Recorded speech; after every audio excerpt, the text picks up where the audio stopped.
कि शहर के एमएलए जो बयान दिए, अगर महाराष्ट्र के 288 एमएलए अगर वो बयान सुनेंगे ना तो बोलेंगे मालेगांव शहर का एमएलए नासमझ है और बेवकूफ़ी वाली बात कर रहा है।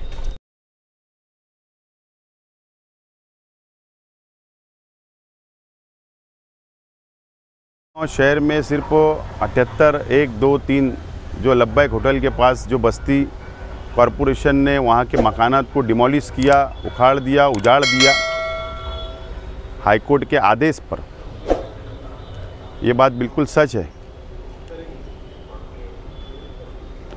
मेरी पुलिस डिपार्टमेंट से और कॉरपोरेशन कमिश्नर से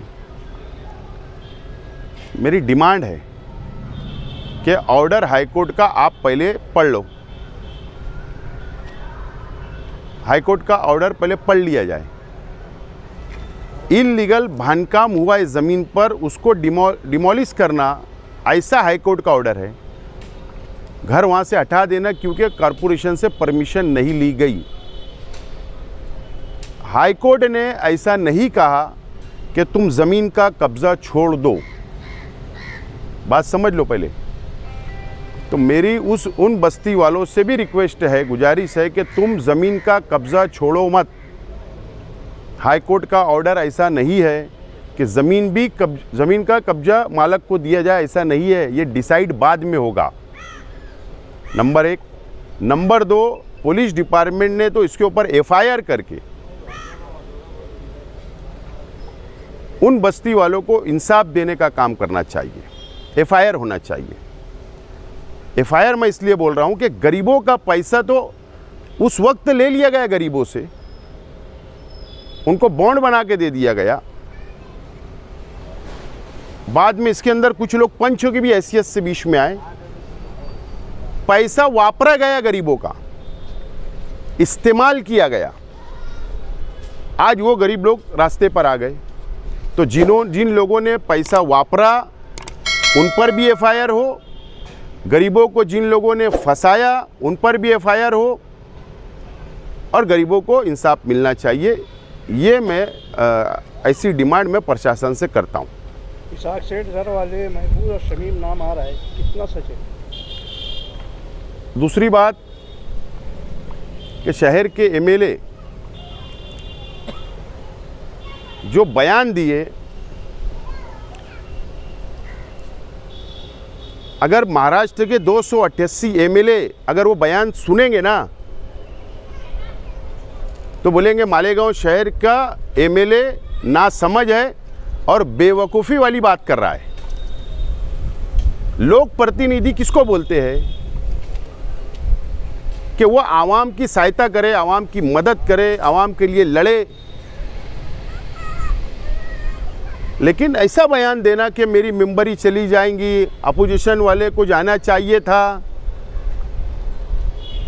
कल से चले जाएंगे, दे दो आज इस्तीफा, आज इस्तीफा दो, कल से हम फील्डों पे जाएंगे। बेवकूफ़ी वाली बात बंद होना चाहिए।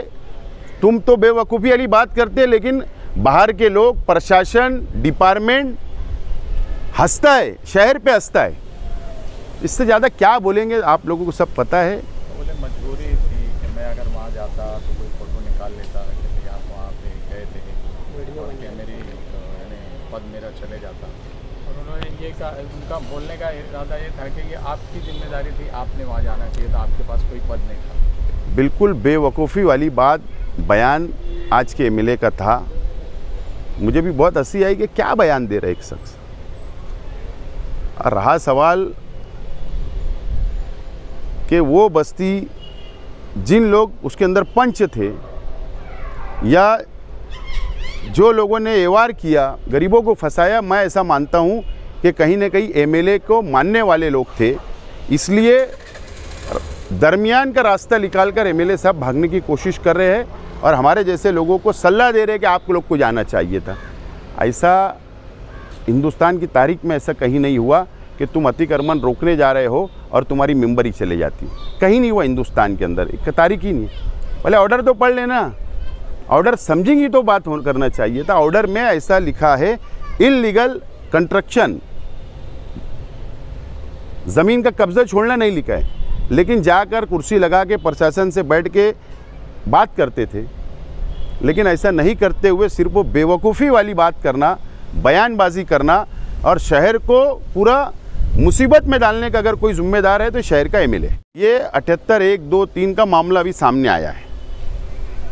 सर्वे नंबर 110 जो गुलशेर नगर डिपो के पीछे है, वहाँ पर भी इसी तरीके से ज़मीन मालक कोई और है, गरीबों से लाखों रुपया लेकर बसाने का काम किया गया। वहाँ पर अभी फिर वो ज़मीन मालक हाईकोर्ट में गया है। हमने उस बस्ती वालों को, मैंने खुद हाईकोर्ट लेकर गया हूँ। उनके पास बॉन्ड है, उनके पास वीडियो है, उनके पास फ़ोटो है, कब्जा आदमी दे रहा है वो ऐसे फ़ोटो है। उस वक्त तत्कालीन उस वक्त की डीवाईएसपी मैडम वो भी वहाँ पर जाके आई है और उसमें लोकल कारपोरेटर सियासी लोगों ने ज़मीन मालक से तोड़ी भी की है और हीरापुरे के अंदर कई टुकड़े पर कब्जा कर लिया गया, सौदा हुआ है, कब्जा कर लिया गया और वहाँ के 3-4 प्लॉट भी उस इलाके के कारपोरेटरों ने लिख कर गरीबों को दिया, फंसाने का काम। अगर वो बस्ती वाले मेरे पास आए थे, मैं ले जाके हाईकोर्ट में हमारी बात, हमारा वकील खड़ा किया गया है और इसलिए वो बचे। और जब भी वो मैटर लिख लेंगे तो हम हमारे सबूत रखेंगे। तो ये भी मामला है। ऐसे एक नहीं, ऐसे कई केसेस मालेगांव शहर के अंदर है जो गरीबों को फंसाने का काम किया जाता। तो इसके लिए तो पुलिस डिपार्टमेंट ने इसके ऊपर सख्त से सख्त एक्शन लेना चाहिए और पुलिस डिपार्टमेंट ने, मेरी रिक्वेस्ट है कि गरीबों के साथ इंसाफ करते हुए सब रजिस्ट्रार ऑफिस के अंदर एक लेटर देना चाहिए या जितने नोटरी ऑफिसर है शहर में उन लोगों को लेटर देना चाहिए कि जो नोटरी के ऊपर गरीबों को फंसाने का काम होता या सब रजिस्ट्रार ऑफिस के अंदर जो भ्रष्टाचार होता, बहुत भ्रष्टाचार वहाँ पर है, तो ये पुलिस ने उन लोगों को भी नोटिस देकर उनको भी कहीं न कहीं एक गाइडलाइन जारी करना चाहिए। जब ये शहर बचेगा और यहाँ के गरीब आवाम धोखे से बचेगी। तक वो 178 के लोग मेरे पास नहीं आए, मेरे घर में शादी थी तो इसके लिए मैं उसमें मसरूफ़ था, लेकिन मेरे तक नहीं अप्रोच हुए। बहरहाल अगर मेरे पास आएंगे तो मैं ज़रूर उनको अच्छा सलाह दूंगा, उनकी मदद करूंगा।